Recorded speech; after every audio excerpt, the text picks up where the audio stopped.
he broke up with me. I just bought my tickets to Japan. Tokyo to Narita. I have so much shit to pack. I'm moving to Japan. Sometimes I'm like, what the fuck am I doing? You guys, I'm in Tokyo. It's 10 months later. I can't express how much I have grown. I've had like an amazing spiritual journey. Trust the universe. You can do anything. You don't need another partner. Being single is amazing. I'm leaving. That's what I've been telling you so. I'm gonna buy my flight tickets. I'm about to pay. Tokyo to Narita. I am moving to Japan, guys. Holy shit. I just bought my tickets to Japan. I bought my tickets. I'm moving to Japan. Like my whole life, I have never really understood or like, what am I gonna do with my life? I don't know. This is the first time in my life I've ever had a goal, like a proper goal. I'm 24 years old now. My life is just beginning. And I tend to think like, oh, I'm old, like I'm a bit behind, but it's like everyone goes at their own pace. It's all divine time. It doesn't matter if I'm 24 years old. My life is just beginning and I can't wait. And it's just crazy to think how like 6 months ago, which was like, I'll probably just stay in Brisbane, probably just find a chill job that I like, and you know, I don't really care about like the money, just want to be happy, which is like, yeah, fair enough. But then I went to Japan, I was like, why would I want to stay in Brisbane? Holy shit, moving to another country is so scary. And like, see the people that do that, like the people on working holidays or visas, I'm like, wow, like they have so much courage. And now I'm doing that. I'm not kidding you guys, like this has been a dream of mine since I was a kid. I always wanted to live in Tokyo, in Japan. And when I actually went on exchange for a year when I was 16 by myself, like this was 2015, and honestly, like I kid you not, it was the best year of my entire life. I don't know, I just feel like a deeper connection to it. I feel so drawn to Japan. I feel so genuinely happy. After on exchange, I came back and I was like really upset about it. And then that like, you know, urge to go back just started to fizzle out. And then the next time I went, I had a boyfriend at the time. And I don't know, I feel like all my energy went into that. And then I broke up and then I had another boyfriend. And then he broke up with me last year in August. And that really crushed me and put me in like a really bad place. But I do think I handled it really well. I'm a very optimistic person and it wasn't toxic or anything. Like we had a great relationship and that's why it was so hard. It was so out of the blue for me as well. Like I did not expect it at all, which is why it was really painful for me. And when I was in Japan, like Tokyo, like from October, I slowly started to feel happy. I think it was perfect timing. 2 months after the breakup, I got to travel with my dad and then I went to Japan. I got to see all my friends, made so many more friends, and I think it was just perfect timing. And I will post a lot about it on TikTok, and one girl commented, she was like, you look so happy. Everyone was saying like, you look so happy in Japan, you are glowing. And she was like, maybe this was meant to happen so that you could find your way back to Japan. And I got like chills. I was like, wait, everything happens for a reason. Maybe the universe was just like, you know, it's time. You've wanted this since you were young. I'm gonna give you a taste of what it's like. Went to Tokyo, had a little taste, and I fell in love. And I used to want to move to Melbourne, and I was like, maybe Tokyo, maybe Japan, but that's a bit of a big step going overseas. And then honestly, after Tokyo, I was like, no, fuck it. Why would I think Melbourne? Like, I need to dream bigger. And now it's happening. It's actually happening in the span of 4 months. I really worked my ass off for this. It's happening, guys. It's happening. The last time I'm seeing Rihanna. I'm gonna cry. I miss you. No, don't. Oh.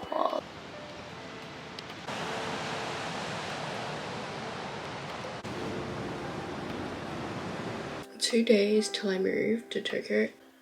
When I decided I want to move to Tokyo, I was like, I'm not gonna miss this place. Fuck this place. Like, I can't wait to leave. I hate it here. I am an emotional person, but like, I didn't expect to be crying this much. And this sounds really bad, but I started to like really appreciate Brisbane and like the beauty of it. I mean, always the grass is green on the other side, right? Dad was literally like to me, this is probably the last time we're gonna be living together, and I could not stop crying. I love my dad. I'm really close with him. And I know I can't stay in this house forever and live with him, but like, it's still so sad. Like, I feel like a little baby bird flying for the first time, leaving its nest. This is like the scariest thing I've ever done in my life. Like, ooh. Like, sometimes sometimes I'm like, what the fuck am I doing? Like you're crazy. I am just completely 100% relying on the universe that everything's gonna work out, because it always does. I have so much shit I need to get rid of. I literally have like, how many cameras do I have? I have like 1, 2, 3. I have like 5 cameras. I mean, it would be nice to bring, but it's just like I have so much shit. Like, it's funny, people are always like, oh, so do you have a job set up? Do you have a place? Yeah, I'm like, no. It'll work out. It'll always work out. Damn. I should probably start packing. I'm gonna get an eyebrow piercing tomorrow. Always wanted one. I think I want this new look, you know, like new hair, new me kind of thing. So when you guys are like, oh, I'm so inspired by you, like I really want to do what you're doing, I really appreciate that, but I literally have no idea what I'm doing. I just like to play things by ear. It's always been me. Who knows, maybe I'll be a photographer in Japan. I don't know. So I'm just finished the session with my therapist. I've never seen her cry or like tear up. Like, in the bottom of my heart, like you stole my heart from the first session. Like it was such an honor, like a pleasure to work with you, to see you grow and change so much. I'm so like happy and proud of you that, you know, your life is just beginning. And I started crying because I really love my therapist. She's so sweet. Yeah. My own company. I hate being around people because really so packing. I'm gonna like leave you to it and burrowing and stuff and like speaking in squeals. I know, it's awful. You guys, it's 2 AM. I have to wake up at 4:30. I have so much shit to pack. Okay, so like I finally kind of finished packing. Keep taking when going.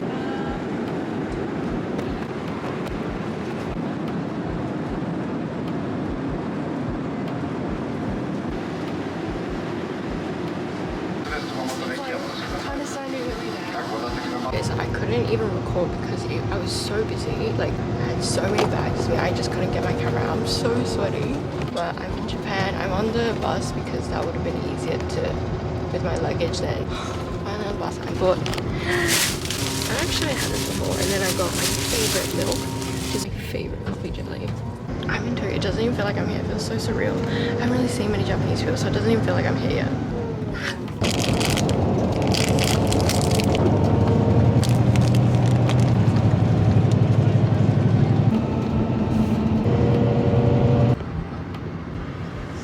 I just arrived to my grandparents' house. Let me give you guys a little tour, but my bedroom for the next few weeks, probably like 2 weeks. It's not bad. It can be a little scary because it's always so steep. The staircase is in like all Japanese. But yeah, I made it safely. I'm so tired. So sore. But I'm here. You guys, I'm in Tokyo. The butt. Oh, it's recording. What's up? This is Kyola, your boy, black guy. First black guy in Japan. First born. He just like fell asleep. It's kind of pretty.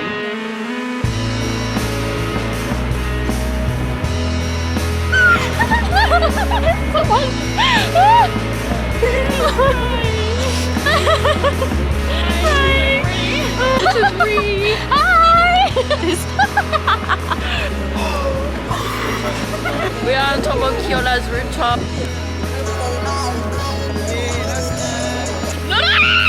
Meat patty. We're in Tokyo Fashion Week right now.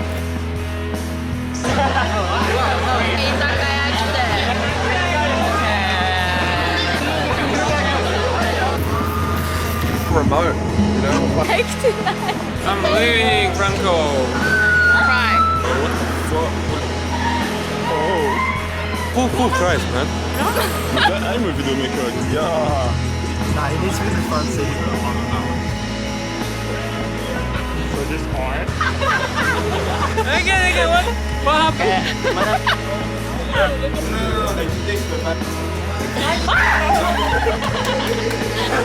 Just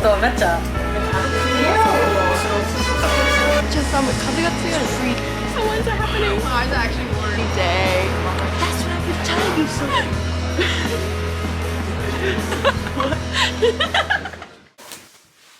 Hello, it's 10 months later. Welcome to my apartment. I ended up staying in an apartment, like moving to an apartment, not a share house. I'm really happy. Like, I'm really happy with where I'm at right now. But yeah, this is just like a little update. I feel like so much has changed. It's been so much fun, so chaotic, so tiring and stressful, like everything, just life in general. But all I can say is just do it. Like, you have nothing to lose and you can't just keep sitting in fear and comfortability. I understand the feeling of just like being comfortable in the same place you grew up. I mean, if you want to stay in Brisbane or like your tiny ass town, that's fine. Like, that's fine. I don't no judgment. But for me, I think ever since I was young, I always knew I wanted to do big things, and I never liked Brisbane. I always had like a lot of bad memories there. And yeah, I think especially if you're creative in Brisbane and you really want to grow and make it out in the world, I think you gotta get out of there, because for me, I feel like Brisbane is just so small and like you can't really grow there. My whole life I kept saying I want to move to Tokyo, I want to move to Tokyo, but I never did. And then I got heartbroken, so that like really flipped a switch in my brain, like completely. This is why I say I like hitting rock bottom. Because when I hit like rock bottom, like heartbreak, or like I completely rethink my whole life. Like I just level up another notch. So that was like my biggest motivation, was like heartbreak is like what literally made me move to Tokyo. I'm so grateful for it. Like, as sad as it was, like if that didn't happen, then I wouldn't be here right now. You know, I wouldn't be living my dream life in Tokyo right now. Like, I still can't believe me 3 years ago could like never freaking imagine this. And everything happens in divine timing. Everything works out in the end. Like, it always does. I mean, I've always had like full trust in the universe. The one affirmation that I always think about is like, everything works out in the end. And if not, everything works better than expected, because I always think of it like any negative situation or experience you have, there's always like a positive outcome from it, or a lesson that you learn from it. It's really hard like registering myself, but luckily my dad ended up coming in June. When he did, he like helped me register myself, like my jumikyo, like my driver's license, like getting an apartment. So thank God, because it really is tricky here in Japan. Like, I don't want this to scare you guys. I'm trying to make this motivational to inspire you guys. Every time I meet new people in Tokyo, if they're like, oh, I really want to move to Tokyo, I'm like, do it. Like, I can't express how much I have grown, and like everyone like kind of knows each other, especially like in Shibuya, especially like the foreigners, people that can speak English. They kind of like move together, and everyone kind of knows each other, and it's really good because I feel like it's a lot more communal, and you meet so many people, you make so many connections. Like, I went to Fashion Week last year during like end of August, and like, that was like, I think really set things off for me. I met lots of like photographers, designers, stylists, and it's really great because I feel like everyone is so lovely and sweet here, so creative. And like, yeah, I've had a lot of lows as well, not gonna lie, but majority high, ebb and flow. Like, whenever there's a high, there's a low, whenever there's a low, there's a high. So that's why I don't get too fussed about that, and I know how to handle my anxiety and like emotions and stuff, so I'm good. But obviously, like, I have had some hardship with like friends. Honestly, like, they were just like a really big lesson for me, and a blessing in disguise for sure. Oh yeah, I wanted to like answer some questions that like people always ask me. Where's the best place to go to in Shibuya, or go clubbing or bars? And like, there's so many recommendations. It honestly like completely depends on like what kind of music you listen to. Like, so I'm like gonna be making a guide so that you guys can figure out what places you want to visit, and there'll be like lots of like tips in it as well on like how to get cheaper entry and certain like DJs you should follow if you like this kind of music, you know. But yeah, I'll be making that soon to give out to you guys. And also, people ask me like, what's my job? I'm a full-time content creator, or like fashion influencer. I did start off with like fashion, but now it's kind of going more into like lifestyle, I would say. I love documenting like my whole life, or like Tokyo, and showing my life. Like, I don't know, I've just always liked that, and that's why I'm trying to get more into YouTube, because it's a lot more stable. I can say that because with influencing, you know, you get paid every like 2-3 months. You might have a good month, you might have like nothing at all, so it's like very it can be pretty stressful with money. People ask like, how did you move to Tokyo so fast? So when I was in Brisbane, like December 2022, I got a job at like a restaurant. I hate it. Like, even just thinking about it makes me stressed, and I still have nightmares about it because it was such a like toxic environment, like the bosses and shit. Ugh. And I worked there for like 4.5 months. I worked a lot. The thing that really helped me save money was that I didn't spend like a single cent. I could have bought lunch, clothes for me. I didn't buy like anything. That's how committed I was to moving to Japan, because I was like, I'm gonna get out of Brisbane ASAP. Like, okay, honestly, like I would say I'd spend maybe like $5 a week, maybe on like one coffee so that I could journal at a cafe. So like, I think when you're really committed to something, you'll do anything, and that's what really saved my money real fast. I'm really excited for this year. I feel like last year was just like me settling into like my new environment, my new home, meeting new people, just trying to like find my place. You know, I think when everyone moves here, they always have like their clubbing phase. I had like my clubbing phase like last year, September to December. I like sort of hit rock bottom, and I was like, yeah, 2024, I'm not smoking, I'm not drinking or partying. Well, I do, but like very rarely, like only socially, like socially. And yeah, because my clubbing phase, I was going out like maybe twice a week, spending so much money, alcohol, fucking up my sleep and my hormones, which really fucked up with my skin. This year it's more like I really want to focus on my career, really focus on my health, fix my body, because I've had like an amazing like spiritual journey last year, and I just feel like I just keep learning about things. What I do in my spare time, I'm always watching YouTube on like psychology, self-development, spirituality. I love that, and I just feel like when you're constantly working on yourself like internally as well as a person and healing your childhood, just gonna keep leveling up. Honestly, like you can never lose, and every time you think you have a loss, it's honestly a win, because I've had very low times where I can't fathom why this is happening to me. I'm like, why is this happening to me? Like, this is so shit. But I know, you know, whatever's meant for me will never pass me by, and that these things were probably taken out of my life so abruptly to teach me some kind of lesson, also that it wouldn't have me even more down in the future or whatever. Nothing changes in your life if nothing changes. Like if you do nothing, if you keep living the same life, the same routine, then nothing's gonna change. You have to change something if you want a different life. So that's why I really got into like Joe Dispenza. Just like another little tip for people who are on their like spiritual journey or like self-development or trying to grow. I would recommend listening to like Joe Dispenza, Neville Goddard, Abraham Hicks. Those are like my first people that got me into it. Just other YouTubers, my favorite is Leo Alexandra, Annalita Sita, Devi, Tamcore. I'll put this here, but they're all like my favorite YouTubers as well. I love being single because God, like when my ex broke up with me, I literally thought I couldn't survive. I was pretty dependent on him like with things. But after that I realized I can do anything. You can do anything. You don't need another partner to help you do things. It's all within yourself. And this is like the first time I've been single in like 6 years. I've been single for like over a year and a half, I think, and I love it. Oh my god, I love it. The fact that I don't have to worry about another partner. I can do whatever I want, and I can just put all that time, energy and love into myself, into my career, become very independent. But my dating life has been interesting lately, actually. I could go on a whole tangent about this, and I also really want to start a podcast. I've always wanted to ever since like I watched Suburb Talks. Like they were my favorite, and I just love to talk. I just love to yappa. Oh yeah, I also got a tattoo, my first ever tattoo, when I went to the ocean in July with my family, like to Oshima. I took a photo of like the waves because I thought it was so beautiful, and then my friend, he's a tattoo artist. I wasn't even supposed to get a tattoo, but he was like, you want one? I was like, okay. But I really want so many more. Oh my god, it didn't even hurt. It was like a 2 out of 10. It felt really nice. I want to be covered, but it's expensive.